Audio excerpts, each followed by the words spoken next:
All right, let's go ahead and dive into our next video. And what I want to talk about right now is what happens after your offer has been accepted.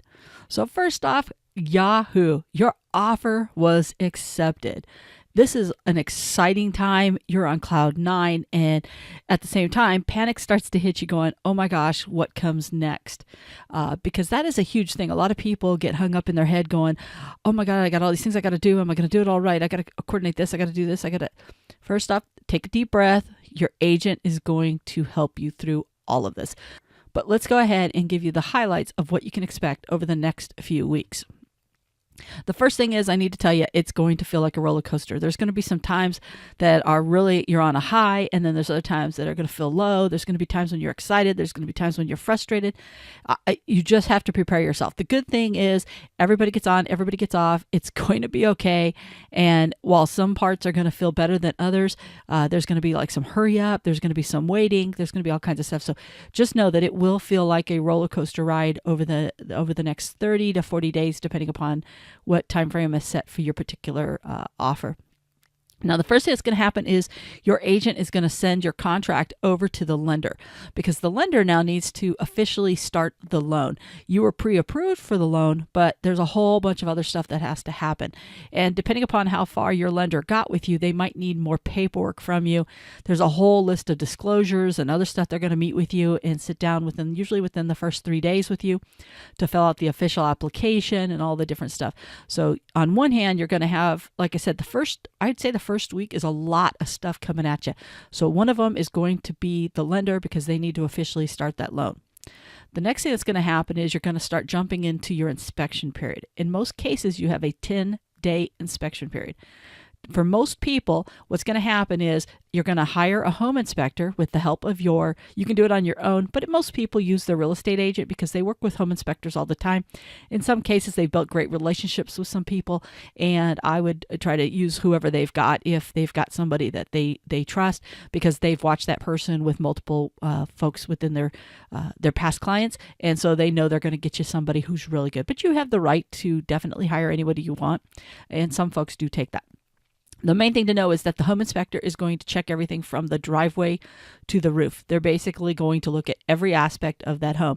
Now, obviously, they can't see behind walls and they can't see under flooring and all that other good stuff. So you want to have a realistic approach to this. But anything that they can get to, they are going to check it. The good thing is they're going to check out all of your plumbing. They're going to look at all of your electrical. They're going to climb on your roof. They're going to go in your attic. They're going to look at the air conditioner and check it out. They're going to look at the water heater. Basically, everything to do with your home. Now, for some of you, you might need some additional specialty inspections.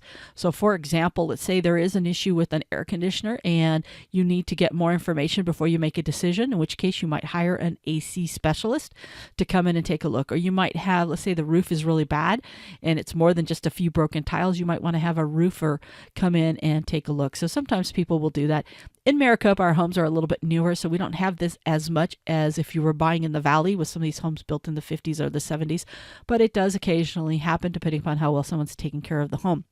If you are buying out on Maricopa acreage or any acreage anywhere, there are a few other types of inspections that you will be required by the lender to get, one of which is you're not on a sewer system, you're usually on a septic system. So the sellers will go ahead and arrange to get a septic inspection. This one here may or may not be done within that 10 days, but there is an out for you on that, but it is one of the inspections you're going to get. If it's on a well, there'll be a well inspection. If it's a private well, and some lenders will require it even on a shared well. And then depending upon the type of loan that you get, especially if it's VA or FHA, there's something called a foundation cert, which occurs, once again, this doesn't always happen in the first 10 days, but it is another type of inspection where they look at how the house is tied down, and that is part of that. So there are some different types of inspections, but for most of them, your first 10 days is going to be spent on the traditional home inspection from the driveway to the roof. And after that, after you go through the inspections, before the end of the 10 days, you're going to submit what we call a BINSR, but that doesn't mean anything. It's just the title of the form. But basically, it's a repair request. And a couple things I always like to let my clients know is, first off, you got to be realistic. You're not buying a brand new home. So you're going to have things that are wrong with the house. And it's also unrealistic to say that you want them to fix everything that's wrong with the house. Do people ask for that? Absolutely. Do they get turned down a lot? Absolutely. And do you risk blowing up the deal? Absolutely. So you can ask for whatever it is you want to ask, but I always tell my clients, be realistic and keep in mind, I want you to focus on safety issues, plumbing issues, things that are leaking, corroded, stuff like that could create a problem, electrical that's not working, especially in the fuse box and things like that, or improper wiring, if an air conditioner is not functioning properly, things like that. The main thing is don't get hung up on the cosmetic issues. For example, there's different types of cracks. One of the cracks that's really bad is when it kind of skitters all over the place and it just doesn't follow a pattern, versus drywall pops where it's straight lines where the drywall just kind of came loose. So don't get hung up on cosmetic issues as much as, cabinets take dings and dangs and stuff like that. Don't get hung up on those things. Focus on safety, plumbing, electrical, air conditioner systems, type of items, and just make sure you're realistic. Your agent will help you through that piece. Your odds go up because here's the thing. They do not have to fix everything that you find. In Arizona, they are not required to do that. They can sell their home as is. Most buyers, however, know that there are some things wrong with their house and they want to help. So the more realistic you can be, the better your odds are of them fixing the things that you want. So I always tell people rack and stack and which ones matter the most, because one of the things they can do is they can turn around and say, hey, I'm not going to fix anything, in which case you have to make a decision. Are you willing to accept that or not? So it's not necessarily they must do it. So I always tell people, be realistic. It's just better. But at the same time, if something scares you and something just doesn't feel right, or there's termites, because that's another type of inspection I forgot to mention on the earlier page.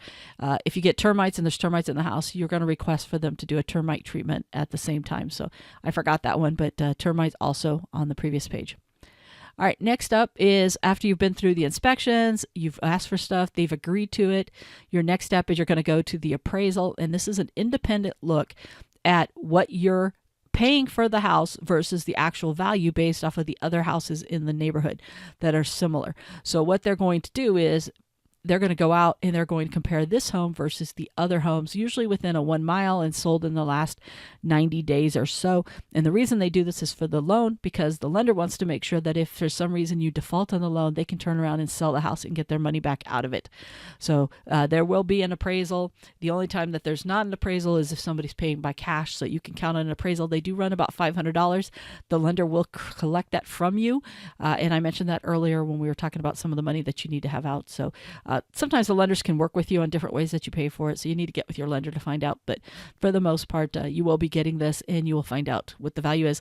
The cool thing is if it's valued higher than what you're paying, you don't have to tell the seller that. All you have to do is tell them that it met value. And every once in a while, you get a little surprise, and the home is valued a little higher than what you paid for it. So it's kind of neat to have. One more thing before I leave this section here is if for any reason that the appraisal does not match, let's say you're paying $200 for the house and it came in at $190, you have a $10,000 difference.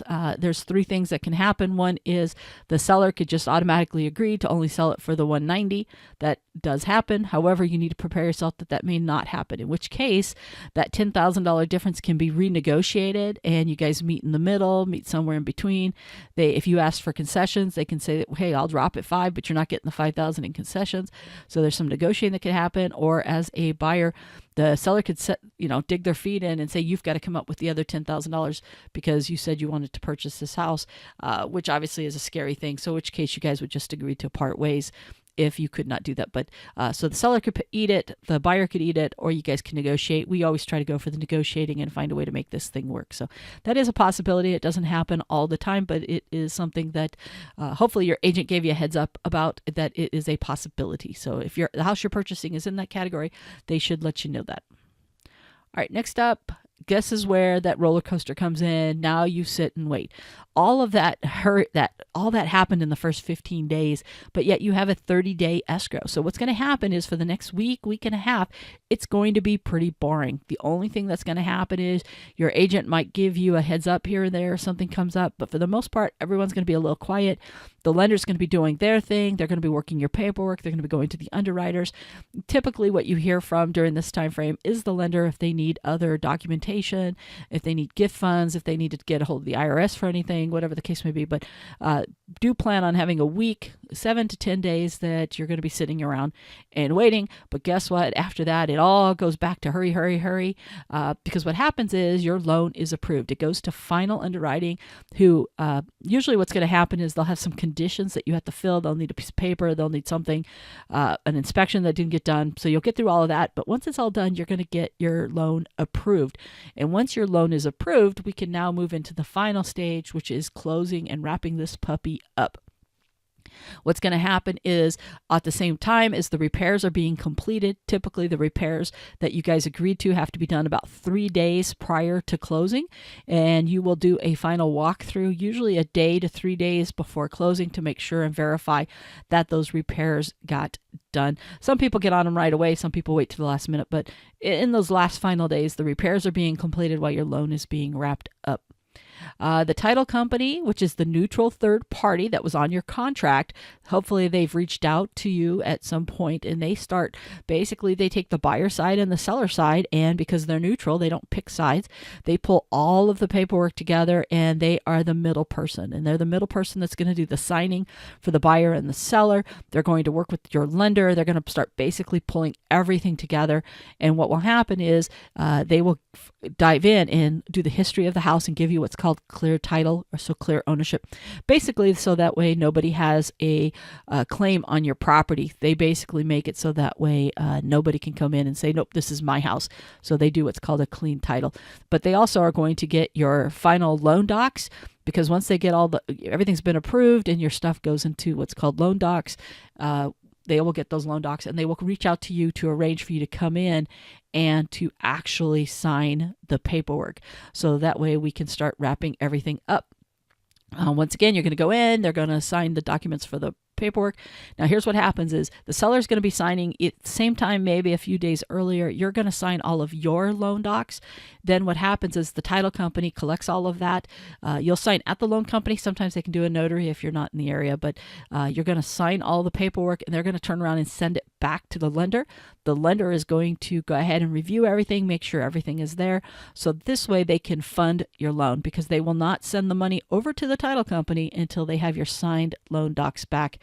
And if you're married and only one of you's on the loan, both parties will have to sign. There's a disclaimer deed that they'll do, but they'll all explain all of that to you at the time. You don't have to memorize that at this time.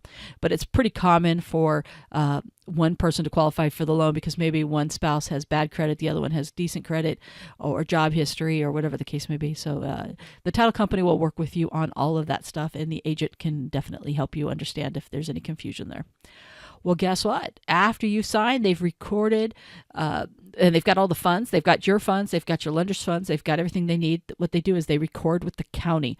And basically, they send everything to the county that says, hey, so-and-so just bought this home, and we need to record the new deed. So once the deed has been recorded, and this can take, once everything's done, it can take a couple of hours usually, the county will record it, and then it is officially your new home, and you get the keys to your new house. That's amazing. It's one of our favorite days as real estate agents, is the day we get to give the keys to a buyer, because it's been a long 30, 45 days for them, and sometimes even longer, depending upon how your processes went through the whole thing. But you will get your keys once it records with the county. And congratulations, you are now officially a homeowner. You have joined the ranks, you're living the American dream, and you now have your own home. And now you get to have all the joys of not having a landlord. One of the things I will let you know is you got to make sure that you stay on top of everything, because when you're going from renter, the thing to keep in mind is when something goes wrong, there's no landlord to get you out of it. So make sure you continue to save money up for those situations that pop up when the toilet gets clogged, the garbage disposal breaks, stuff like that. But the cool thing is you are officially a homeowner, and we hope that you have really enjoyed our series. And if you have any questions at all, please make sure that you reach out to us here over at the Maricopa Home Team. We would love to be able to help you out on this journey for you to purchase your new home. We promise we'll take really good care of you and make sure that it goes as smoothly as possible for you. So with that, we're going to go ahead and say goodbye. And once again, if you have any questions, reach out to us at team@sellmymariCopaHome.com. Good luck.